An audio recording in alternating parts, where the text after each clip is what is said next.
2-0. And then eFrag also beating Property 2-0. So kind of both of these teams clean sweeping to get into the qualification round here in the upper bracket. And again, the loser of this will drop down to face Flipside. And immediately into a pause here. Well, wouldn't expect anything else, I guess. Yeah, pretty much how things go. Now, another interesting thing about this map as well is, much like the previous two maps, we did touch on this before, it's a map that both these teams are pretty comfortable on. They have played a bunch of times, you know. Some good results for Kinguin in the past against teams like Dignitas and Penta. Just a couple of weeks ago, I think it was, at ESL 1 Cologne qualifiers, they beat Dignitas and Penta. 9 rounds for Penta, 8 rounds for Dignitas in those confrontations. So, and before that, they beat Virtus Pro. So clearly they are a team that's pretty well versed on Dust 2. The same could be said for eFrag. Of course, since joining the org, they've only played 2 games on Dust, but narrowly losing against Mouse. And this is, to be honest, like Mouse's home. Mouse is incredibly good on Dust 2. So losing 16-14 against them is not a bad result at all. And then beating Dignitas before that 16-9. So again, like both these teams coming into this can be pretty confident on Dust 2. From that previous performance though on Cash, I mean eFrag surely you got to favour slightly. Yeah, that is true. Beating Kinguin on one of their better known maps. Now maybe a bit of momentum sees going into the pistol round range, trying to go for that jumping peak, the information, and honestly with USP can land a shot. And wow, Victor just gonna roll out that one smoke to go down. They find one frag, and now NKL's over at long. Uh-oh. Everyone falling. This round is falling apart. They're shooting at them from A. Now Kinguin turns their attention. The player spy leader comes behind them out middle. He'll actually be brought down, and now someone's coming from B. And that's where the bomb is. I mean, Team Kinguin, you just got juked. Comprehensively outplayed. And now eFrag with that buy. Are they going to go the same route as Cash where they went for 5 assault rifles? No. This is where scouts certainly start to come good. And I did mention Mouse Sports before. This is where Chris J really does shine as well with the scout. So let's see if Bubbles got that in his locker. Also the scout for Scream with a force buy from Kinguin. Both scouts going to be lining up against each other through mid. No one's connected anything just yet. eFrag, meanwhile, are going to pick up the frag onto long.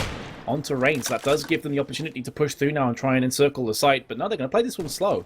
Again, mind games maybe, pull themselves back to mid, who knows. Oh man, not only did they win the last map, they start out here taking that pistol round flawlessly. Victor just, you know, spraying and praying, why not? He's got time, he'll find both of those frags. They end up looking pretty slick. And now it'll be Fox and Scream. So this will keep those CTs hurting in the money department. Scream will try to get in there with his scout, still rocking that Epsilon sticker. But all the Terra survive and all the CTs die. They'll be saving once more. Especially brutal considering it was a force buy from Kinguin. They'd have at least liked to get a couple kills here and there. So eFrag really starting Dust 2 as they left Cash. Dominant, confident, landing shots, outplaying Kinguin across the board. Attack there, I think that was onto Scream, yeah, through mid, that was from Bubble's Scout, so already he's down to half HP on the site. eFrag thinking about maybe pushing on through. Still have 2 players back at T-spawn, making sure no one pushes through from long. Knowing that Kinguin will be on the eco, maybe go for a desperation push. Rain lands the first frag, didn't quite catch that, but it was onto NKL. Looking for a second, just tapping across. Spy leader's down to 30. Meanwhile, Victor is going to get a frag though onto B, so that's going to leave Scream by himself for a little while longer. Oh, let's see where we are. Spy leader is somewhat hurt. Scream still waiting, trying to get some taps in there. It'll take more than one, of course, unless it's Spy leader showing up. And well, it looks like it is. Spy leader with the nade saying hello. And Rain and Makalele both going to grab some kills there. And that's nicely done. They've picked up the AKs. They are still without the armor. You can see the other terrorists scurrying their way out of here, trying to get back up to A. And with the scout, Bubble will go to plant that bomb. Dreamer, meanwhile, going to go ahead and lurk about here at the doors. Oh my gosh, they both walk right into him, or run rather. He's going to be forced to pull out the... Oh, wow. And those are the doors on Dust 2 for you. I feel like Dennis maybe should be a bit lower than 78. He did take some bullets, but not really that low at all. I guess it does put him at least in one hit kill for the scout, but now Bubble's in a pretty bad spot. Yeah, Dennis will just take him out. Pretty important round there for Kinguin.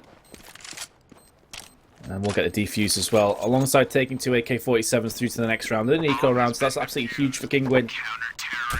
Maybe that's just going to steady their nerves a tiny bit here and let them start to bounce back into this best of 3. Although, as you said before, in the previous best of 3, it pretty much is a BO1 now, right? Like, both teams are coming into this even playing fields. There's no advantages. It's whoever wins this map takes it. Yeah, I suppose, yeah, there's a bit of a baggage. But you'd expect that players of the caliber and the experiences that Kinguin have should be able to dust off the previous result, I'd imagine. I'd hope they do. So. Otherwise, this could get pretty bad for them. Well, they find a round there that you would pretty much have counted them out in, but they're still able to capitalize on it. Now they go into the full rifles. Makalela's got that op. They've even got 2 AKs. Dennis starting them with the opening pick. Rain helping out on that second one. That'll bring down Dreamer. So obviously one that can bring out. Victor's still up, though, so you got to be a little bit worried. And it's Scream trying to click on those pixels here from the ramp, and Dennis just rotating back, pulls in another 2 frags. Rain with another for himself. And that's the Dennis Rain show. Yeah, Dennis taking over from Makalele, maybe. It's normally the Makalele range show, especially in Overpass. Eddie shows backs multiple times. But 2 for 2. A forced buy-in from E-Frag. Up in the hands of Kinguin. Let's see if they're going to go for that quick pick. I mean, Makalele had a fantastic spawn to look through mid there, so it's kind of fortunate for E-Frag that they didn't run down Suicide. Lives, well, I mean, it's named that for a reason. Stacking long instead. Makalele will get the first frag, however. This is a bit more rough refrag. Oh, Rain had just pulled out of smoke when he saw that player cross back and forth at the long doors. He will still bring down 1. I think he's aware the second is here. Definitely knows now. Running out of ammunition, though. We'll just have to reload. Let Dennis actually take point, and he'll do it. Makalele to bring down Spy Leader. Green still fighting with Victor as Victor wants to push his way out. Slows it down, crouches, tap, tap, tap on the Tech 9. Victor actually will find a kill. Now he knows the player behind him here. So I can't quite bring home a headshot onto Rain. Force buy not really working for them, but they still have enough funds after they getting those Tech 9s to have the AK-47s, plus the Galil and MKL's hands. This does mean they're not going to have any long range in the form of an AWP, and Spy Leader just on the CZ. So a bit worse off than I was expecting there, but still it's enough to work off, and maybe in doing so they can look for a quick push. The bomb is going the way of B. Of course, that doesn't really tell you anything, because they can easily snake their way in through mid, but Screamer's going to be there waiting with his M4. Catches a plague, just catches a glimpse, misses his double tap. Yeah, smart play to fall back. Yeah, definitely the case. Like, a lot of players, I think, would stay there and get greedy. Scream says, nope, I missed my opportunity.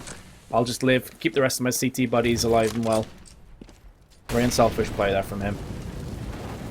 And, I mean, already said a smart one, but especially so because it's such a crucial round, right? E-Frag are kind of forcing up here. Despite Leader just stepping up to the CZ, so winning this one puts E-Frag right back into a situation where they will have to save. Of course, their bonus is really starting to go. It'll be, what, 4 round bonus now. So that'll be quite a bit of money coming in, what, $2,900? Another 800 if they plant the bomb, but not even having a chance. They can't even think about doing that on this round. Everyone survives. Yeah, and just go back to the Scream thing as well. The fact that he was there, he spotted the player, and he spotted an assault rifle in his hands as well. So he got critical information, even if he doesn't get the frag. So at least allows his team to know what's coming up against them. As you can see, I mean, they pretty much just power through and take the 6th round and make it 4-2. Eco down from E-Frag. Upgraded pistols, but that's it. It's pushed long. That Molotov is going to stop them. Dead in their tracks for now. They were already stopped. They were just, like, fully expecting it. Now the second one comes in, and he's going to try to push through. I actually do kind of like that, right? You got 2 Molotovs in there. You're definitely not expecting someone to push out. Definitely still a risky play. And the Kinguin were completely on top of that. It's not like anyone... A lot of times you throw a Molotov because you're in like a 1vx and you don't want to have to watch an area. They eventually just push through it and kill you. But in that case, they still had every single person watching it. And it was running E-Frag through the blender, that's for sure. Yeah, and interesting enough, that's something that we saw on Overpass and Connector. It was Fox that did it, and then Dreamer pushed it through the, nice by Makalele. Through the Molotov. Yeah, nice entry frag down to Bubble. But yeah, as you say, it's not a brick wall that's put up when the Molotov lands. So a nice idea from E-Frag. They kind of had to go for it as well. It was, an eco round. They're not going to get much from that. However, as soon as they go back to the drawing board and pick up weapons, they've instantly lost a player from Makalele. E-Frag are lacking a bit of punch here on their T side on Dust 2 already. You can see it. Struggling a Yes. tiny bit. I mean, they shouldn't have lost that third round. That's what really hurt them. Got the money off to a rough start, and then kind of kept in to like, do we want to go for force buys? And most of the time, eFrag answers yes. It could get them into a rough spot. Because since it's got out to the rifle rounds, at least where Kinguin has had rifles, I mean, it's been pretty much a shutout. Like, look at the last 4 rounds. You've only lost 1 player on the side of Kinguin. And if Victor doesn't find, he does actually find another one. I was going to say, the stat gets even more ridiculous. But Victor does kill 2 on this round. The bomb, though, he's really got no chance of planning that. 40 seconds, he's stranded in A-plat, and Scream will put him out of his misery. I think I'd quite like to see eFrag maybe just trying to attack faster. I understand that they're trying to go slow, they're trying to bide their time and get a couple picks here and there, but I always feel that eFrag are at their strength when they're just running out and they're getting raw entries. You know, when Victor and Dreamer are just absolutely laying down the law. So maybe start to push a tiny bit more. Maybe dependent on spawns as well, of course. In Dust 2, spawns are pretty much everything from the T's perspective. But if you have a good spawn for B or a good spawn for long A, try and use it. You can see that Kinguin are consistently putting down Molotovs and smokes in long, but as long as you get the flashbangs over, you should still be good to go from eFrag's perspective. This time it's a mid-push though, and that's what I'm talking about. That aggression definitely pays out. They waited. The CT was waiting for that smoke to bloom before like spraying across, but NKL peeks it before it blooms. That being said though, after the first entry, it's all gone the way of Kinguin. Easy frags for Kinguin, 7-2 is a scoreline. Yeah, there was a nade thrown. That's going to slow up those players on eFrag trying to get out towards middle. Probably make Scream's job even easier as he immediately sprays down 2, and I think overall in the round does find 3 kills. And after that point, so, I mean, nice entry, nice for eFrag to quicken the pace a little bit, but still falling flat here in Kinguin, of course. I mean, what? We played 2 maps before this? Like, we don't remember. We're just going to win Dust 2. That's what Kinguin looked like right now. So this is the perfect way to be as well. You know, just take each map at a time, take each round at a time as well. And for me, that's exactly what eFrag needs to do from here on out. They need to take each round at a time. Because they get too desperate here and they start to force up too often, as we've seen in the past. Or, I mean, this is a perfectly fine force up because they can afford AKs. They've got 4 Ramos bonusing. I'm just saying, if they do win a round, they'll get carried away. What a jump shot from Akalele onto Spy Leader. So we've seen Vakalele get a shot through Wooden on overpass onto Victor, I think it was, and then jumping no scope. Hello. Well, the jumping no scope, as sad as the stat is to say, has like a 50% chance of hitting. Oh, the shot through the wooden panels on overpass was more impressive for me. That was just ridiculous. Yeah, that was just insanity. But Makalele has had some funny kills this game, that's for sure. And they were pretty much right next to each other. Like the op was basically on that guy's chest, so. Gonna leave a mark, to say the least. Yeah, I think even in real life, you're safe to land that shot. As everybody knows, CS:GO should be like reality. This is a sim. This isn't a game. That's how video games work. As looks like the Terrace gonna find that middle control. They got those doors smoked. Bubble still hoping someone's gonna peek him over the top of that. As the rest of eFrag will move up towards the catwalk, and you still do have Dreamer lurking in those B tunnels. I like this from Kinguin though. They are playing more aggressively now through long, and, you know, trying to neutralize the point I mentioned before about eFrag playing aggressively, fight fire with fire, so to speak.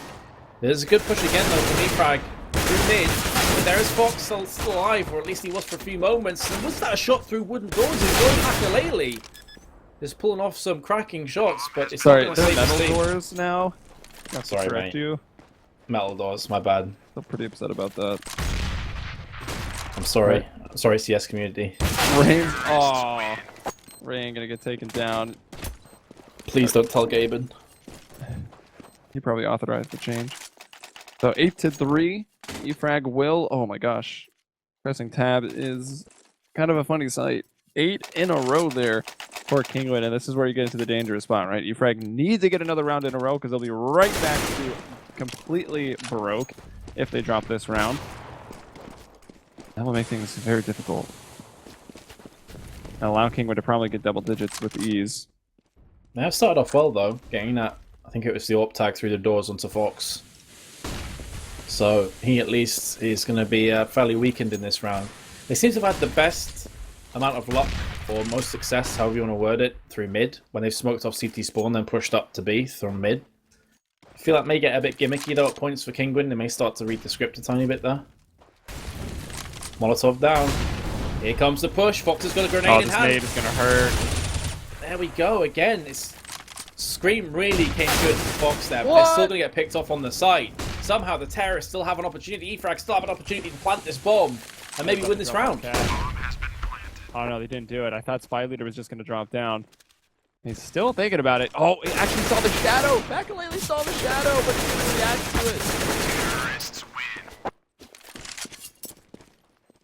Or I should say, he could have seen the shadow. Maybe he plays on low. Some people actually will play without those shadows. Not that it would have made a difference, but...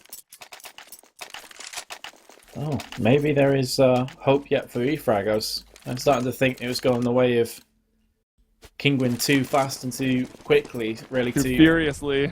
I was going to say that, man. I actually was. And I was like, no, I can't do it. I'll do it. I'm shameless. Even in my tired 6 state, I'm not going to do that. But yeah, I mean, E-Frag, they are bouncing back, man. That's 2 impressive rounds here, both on B, impressively enough and interestingly enough. So maybe E-Frag needs to start poking and probing that A site a little bit more. Alright, so we can see Dennis up on that box as a reaction, I guess. In CT spawn, the box that is much harder to check and, you know, a much better position as a CT because you can get the players running up towards the window or towards door. And as the smokes come in, the flash comes in, and then it's pretty much Dennis just showing us why this spot is so good. You might even find the third. He's peeking out pretty wide. Ah, decides to pull the nade just as Dreamer goes in through the door. A 3-on-2. E-Frag do have a chance to hold on here. Rain's going to have a bit of a 1v1 with Bubble right away. Bubble will miss that op shot. Looks like he took a bullet to the head, and he will go down. Definitely taking one there. Rain to find Dreamer. Oh, it looks like Scream had done the early damage. But it doesn't matter. Rain finds 2. Dennis finds 2. And they retake successfully. I guess at least they get a plant down, so E-Frag are going to have a healthy buy next round. Or at least I'm assuming they will. Maybe. Oh, Dreamer had almost 10k, so. Okay, yeah, 10k is enough to drop. It will force Victor onto a Tech 9 though. So it's not as healthy as I was kind of hoping for the Bulgarians, but it's still enough to work off. So, oh, in the hands of Fox, I can only assume that's due to his spawn, yep, from main. Well, I was going to say to peek up like mid, but instead he's gone straight to B. Yeah, once he gets situated on the platform, I suppose, that will allow maybe Scream to focus more on middle. Dennis and Scream have a nice crossfire there, so they've adapted to that a little bit. They realized that it was a weak spot. E-Frag was able to take advantage of it a few times. And I don't think King would want to allow them to get any more rounds here. Even though 9-6 would be fine half. Rain moving through, making those plays. Doesn't even realize that there is a second person in there. Finds the one, retreats out. NKL was blind and helpless. Could do nothing about it. E-Frag are trying something different. You know, I said this before, if you keep going B, it's going to get obvious. Now they're trying the A stack. The problem is that the first 3, 4, 5 rounds, they tried this and they got completely destroyed. By Kinguin, Rain with a spray. Not quite as effective or as efficient as I'm sure he was hoping for.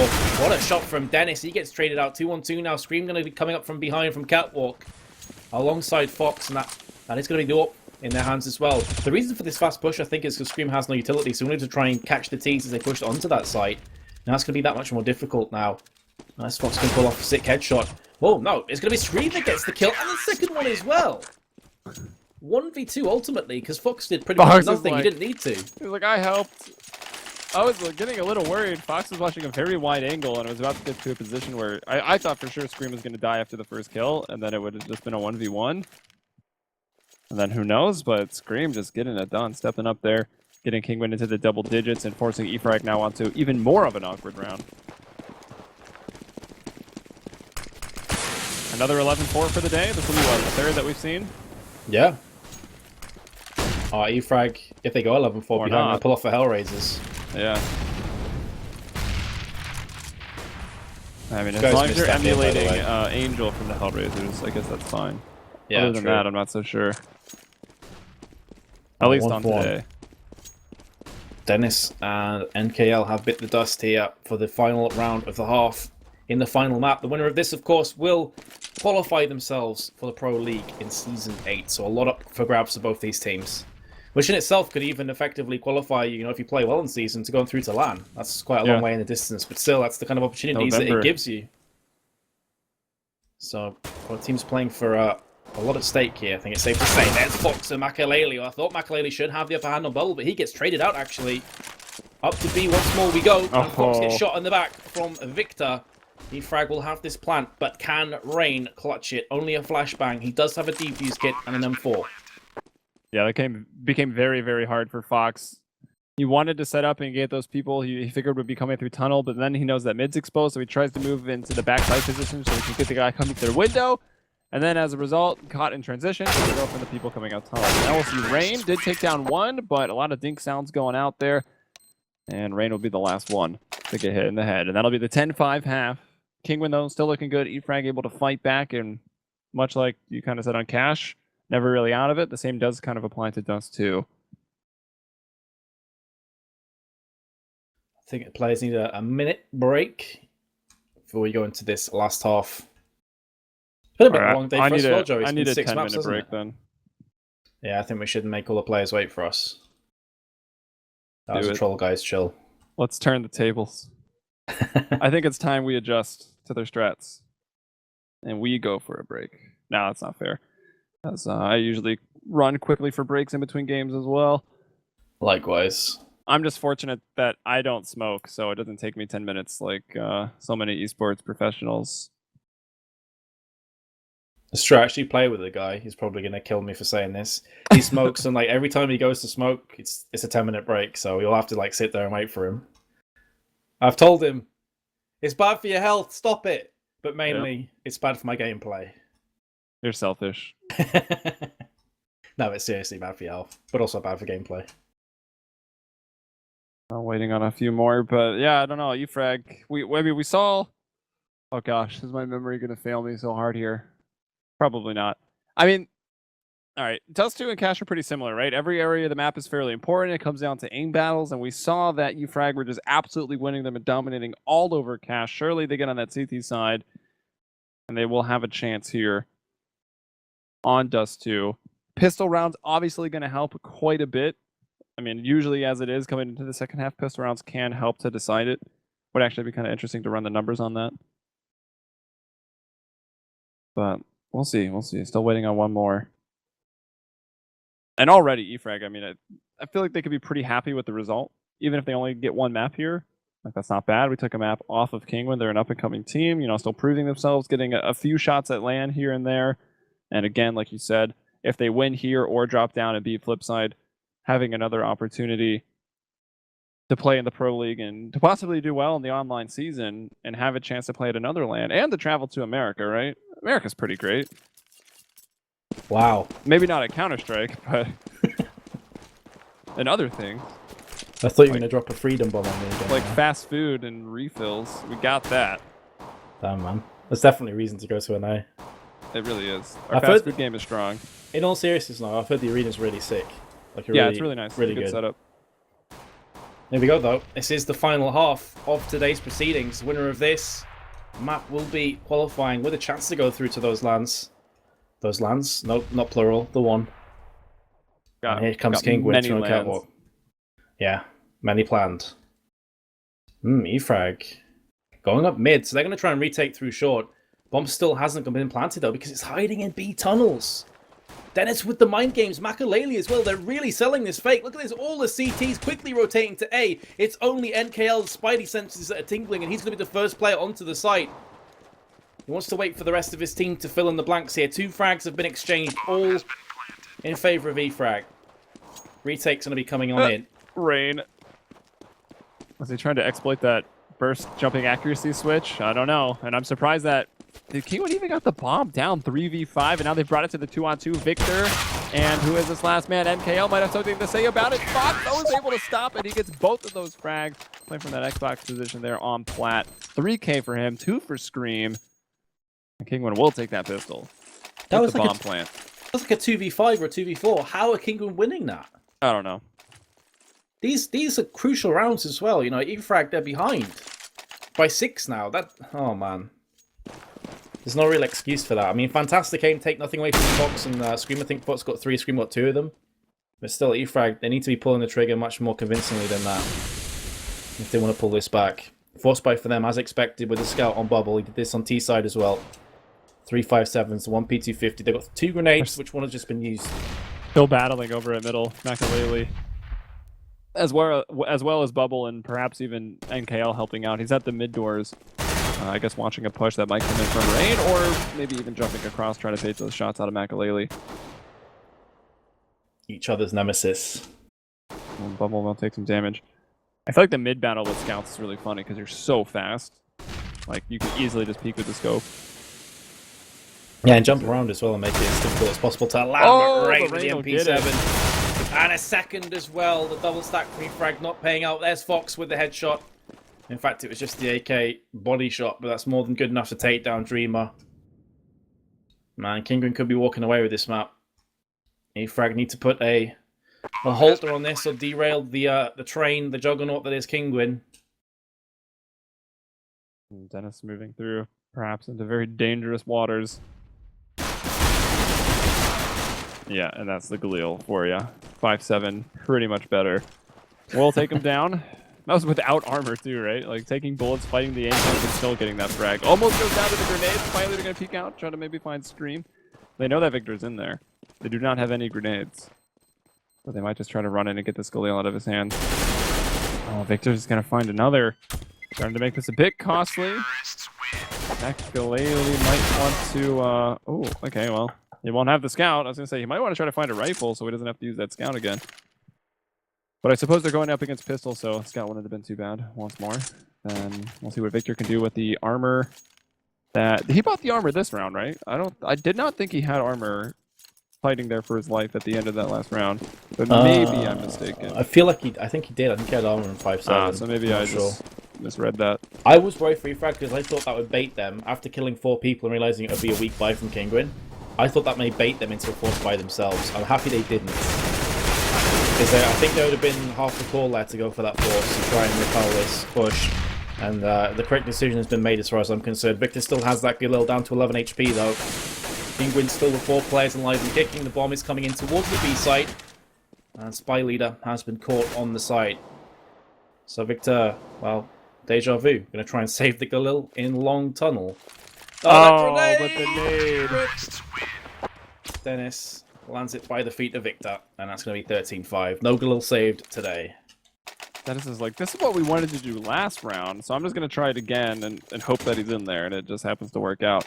So 13-5, the rifle round coming out for E-Frag. You got full nades up on Victor. Smokes more so going for the utility in their grenades on everybody else, which makes sense, but there are no kits here, which makes things dangerous. Kinguin have been pretty good at getting into the sites and getting the bomb down. There's not a lot of flashes for the retakes. Most of these smokes are probably going to go by the wayside early on in the round. Ooh, Rain taking a pop flash and could get caught. He's got a gun out there. We will just run right past each other, and Rain kind of the first one in, staying alive. Not expecting a third person to be back on the platform though, so that seems like a very all-in strat for me, you know? I mean, I guess he just rotates over from mid. They just didn't play mid initially. Pretty heavy speed. Yeah, both teams have been pretty heavy towards B on their T sides. I mean, E-Frag were very much, B orientated, I think it's safe to say. They did, in fairness, try to get on A and got shut down in the first quarter of the map, and then shifted their attention across to B and got themselves, I think it was 5 rounds on T side. Yeah, 5 rounds. Here we go. 45 seconds to play with. Bomb is coming through. Spy Leader's in a good position, though, to fend this one off. He's got a grenade as well. He's going to be holding a... And he's behind that aggravating car. Yeah. Oh, but he misses everything! Oh, dearie me. He needs to do better from there. And now E-Frag. Well, that's pretty much the hopes of getting anything back in this round. I feel if he gets a kill or maybe 2 kills there, they'll try and bring this one back. E-Frag will try and get back onto that site. But the fact he went down without any real fight, that means it saved weapons once more for the Bulgarians. Yeah, that's rough. I mean, they had a 3-on-3 round. They had the HP advantage as well, but Spy Leader not able to connect and find one frag. If he did, that rotation might have come a little quicker. And I don't know, even on the 2-on-2, it's still an awkward position. Because you can argue, like, yeah, the 2-on-2 has a very good chance to win, and then realistically, how much of a chance does 2 rifles really give you in a round anyways when you still have 3 pistols? I think it definitely depends on how you want to use those rifles and what strats you want to put. And we'll see what they use. They'll actually just start dropping FAMASs, so they'll try to get rifles over towards everybody, which again puts them in a rough spot, and it makes sense. It's 5-14. You're playing for the win right now. So if Kinguin get one more, then Efrag is going to be playing for that tie. Well, let's do or die for Efrag. In fairness, though, if they do lose this, they'll be facing flip side a second chance at qualification. Oh, Makalele gets caught between 2 lines there. I think he's saw spotted them both both players. at the same time. It was like, uh-oh. Yeah. Happens to me all the time, man. If I have like 2 targets suddenly, you can guarantee I'll shoot down the wall and get neither. Gonna scrub. I'm not saying Makalele's bad. You know what I'm saying. Please, fanboys, don't kill me. I don't Screaming know. up. Yeah, Volks always makes it rougher. Scream and Rain both get frags though, so that early frag onto Makalele is proving to not be too important here in round 20. Nice planted. CTs this time. Need to move them together. I thought Rain was about to just jump and kind of found himself with that one-way smoke.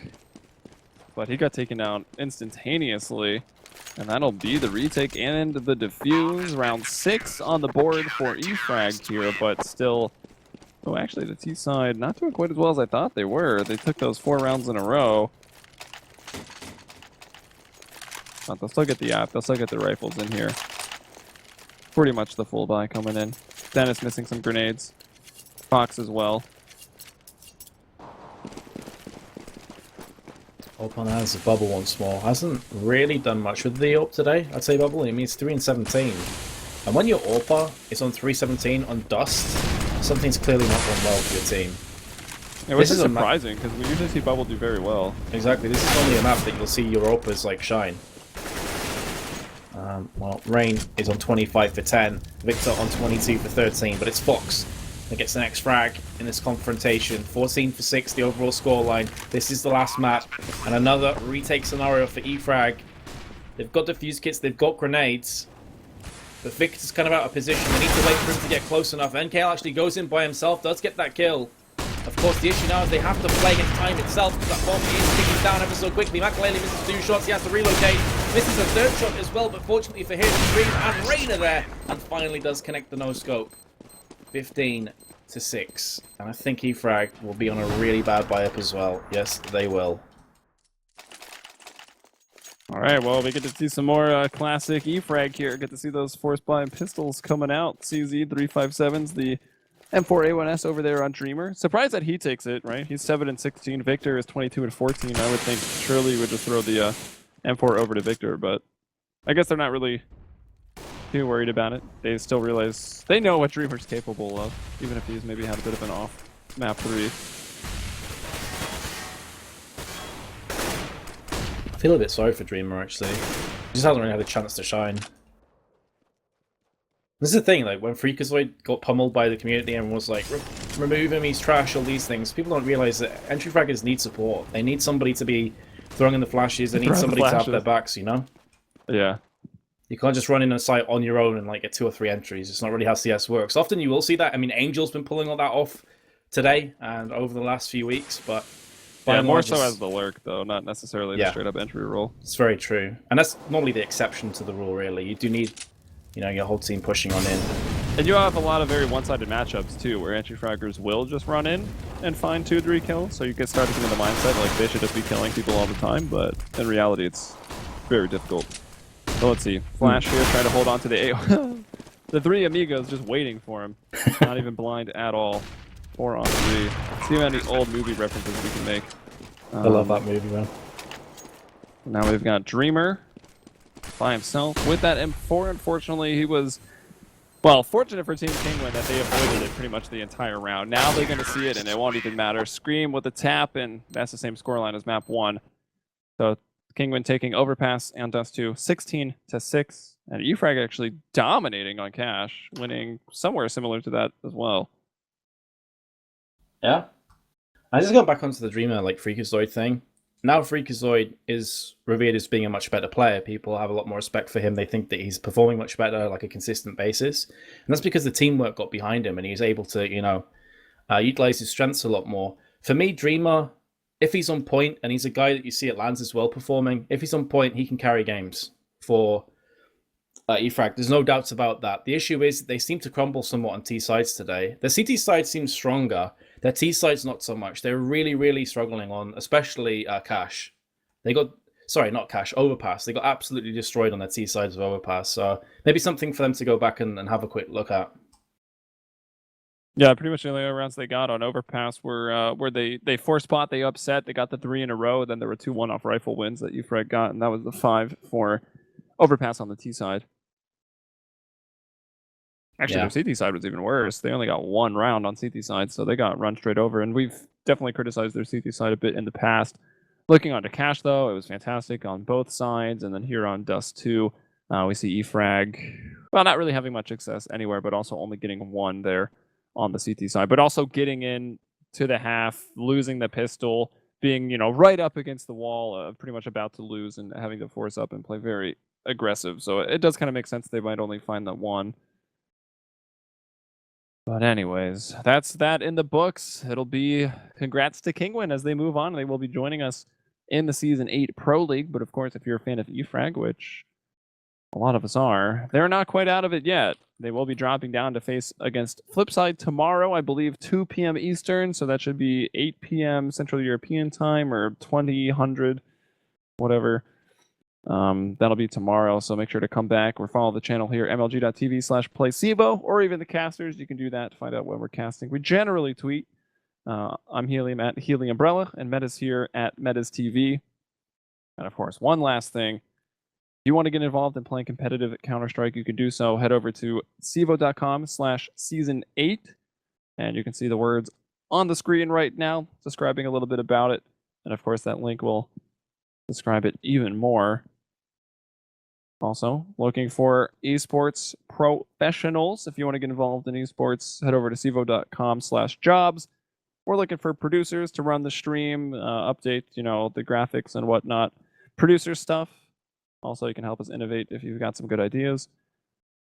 Broadcast talent, fancy way to say casters like myself and Vince here. We need in-game cameraman. And there was one more, video editors. Those are all the things that we need, more so in North America. But if you're in Europe, we'll take you as well. And if you don't like sleep, you can help out in North America too. So that's that. That's us done for the day. That's European coverage for CEVO MLG Pro Placements. Once again, congrats to Kinguin. And Vince, you got anything else to say? I gotta say, I'm looking forward to that, final matchup that we have coming up over the next few days. I think that'll be a pretty sick match. EFRAG versus Flipside could go either way. But pleasure as always, Alex and Joey. Indeed. Alex, the producer here. Yep. And we'll see you guys next time. Peace.